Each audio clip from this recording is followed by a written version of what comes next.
Hello boys and girls, how are you? I hope you are all well and you've had a lovely Easter weekend. Today I'm going to carry on with our story of Esio Trot. Do you remember? Mr. Hoppy was trying very hard to get the attention of Mrs. Silver, who owned a little tortoise. Now let's see what's happened in the story, so listen very carefully. Okay. Mr. Hoppy's mind was spinning like a flywheel. Here, surely, was his big chance. Grab it, he told himself. Grab it quick.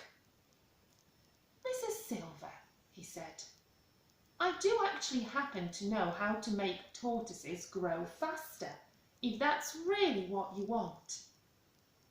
You do? She cried. Oh, please tell me. Am I feeding him the wrong things? Remember, Mrs. Silver was trying really hard to make her tortoise grow bigger. But somehow he wasn't growing. And Mr. Hoppy has come up with an idea. I worked in North Africa once, Mr. Hoppy said. That's where all these tortoises in England come from, and a Bedouin tribesman told me the secret. Tell me, cried Mrs. Silver. I beg you to tell me, Mr. Hoppy. I'll be your slave for life. When he heard the words, your slave for life, a little shiver of excitement swept through Mr. Hoppy. Wait there, he said. I'll have to go in and write something down for you.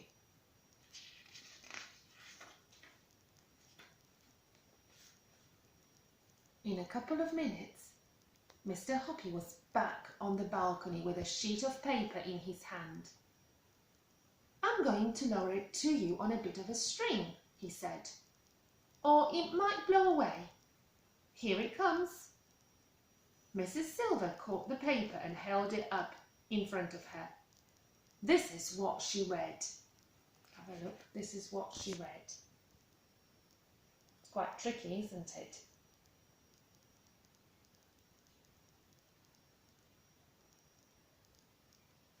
Okay.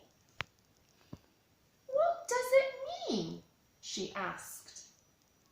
Is it another language? It's tortoise language, Mr. Hoppy said. Tortoises are very backward creatures. Therefore, they can only understand words that are written backwards. That's obvious, isn't it? I suppose so, Mrs. Silver said, bewildered. Esio Trot is simply tortoise spelled backwards, Mr. Hoppy said. Look at it. So it is, Mrs. Silver said.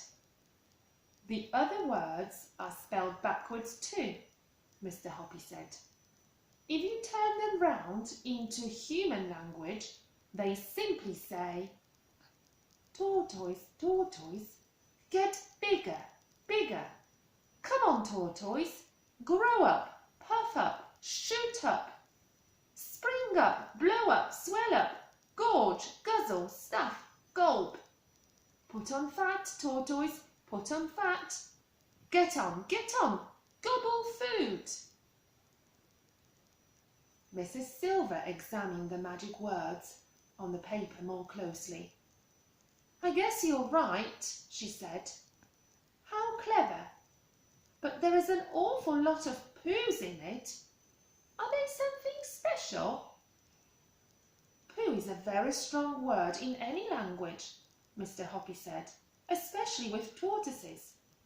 Now, what you have to do, Mrs. Silver, is hold Alfie up to your face and whisper these words to him 3 times a day, morning, noon and night. Let me hear you practice them. Very slowly and stumbling a little over the strange words, Mrs. Silver read the whole message out loud in tortoise language. bad, Mr. Hoppy said, but try to get a little more expression into it when you say it to Alfie. If you do it properly, I'll bet you anything you like that in a few months' time he will be twice as big as he is now. I'll try it, Mrs. Silver said. I'll try anything, of course I will, but I can't believe it will work. You wait and see, Mr. Hoppy said, smiling at her. Back in his flat, Mr. Hoppy was simply quivering all over with excitement. Your slave for life, he kept repeating to himself. What bliss! But there was a lot of work to be done before that happened. The only furniture in Mr. Hoppy's small living room was a table and 2 chairs. These he moved into his bedroom. Then he went out and bought a sheet of thick canvas and spread it over the entire living room floor to protect his carpet. Next, he got out the telephone book and wrote down the address of every pet shop in the city. There were 14 of them altogether. It took him 2 days to visit each pet shop and choose his tortoises. He wanted a great many, at least 100, perhaps more, and he had to choose them very carefully. To you and me, there is not much difference between one tortoise and another. They differ only in their size and in the colour of their shells. Alfie had a darkish shell, so Mr. Hoppy chose only the darker shelled tortoises for his great collection. Size, of course, was everything.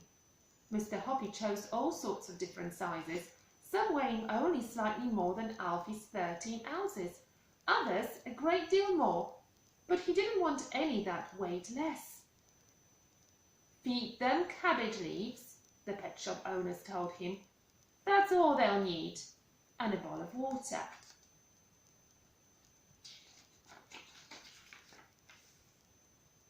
When he had finished, Mr. Hoppy, in his enthusiasm, had bought no less than 140 tortoises, and he carried them home in baskets, 10 or 15 at a time. He had to make a lot of trips, and he was quite exhausted at the end of it all, but it was worth it. Boy, was it worth it! And what an amazing sight his living room was when they were all in there together. The floor was swarming with tortoises of different sizes, some walking slowly about and exploring, some munching cabbage leaves, others drinking water from a big shallow dish. They made just the faintest rustling sound as they moved over the canvas sheet, but that was all. Mr. Hoppy had to pick his way carefully on his toes between this moving sea of brown shells whenever he walked across the room. But enough of that. He must get on with the job. Do you think he's going to succeed and get the attention of Mrs. Silver? You'll have to log in again to find out. Stay well, keep smiling, and I'll see you soon. Bye-bye now.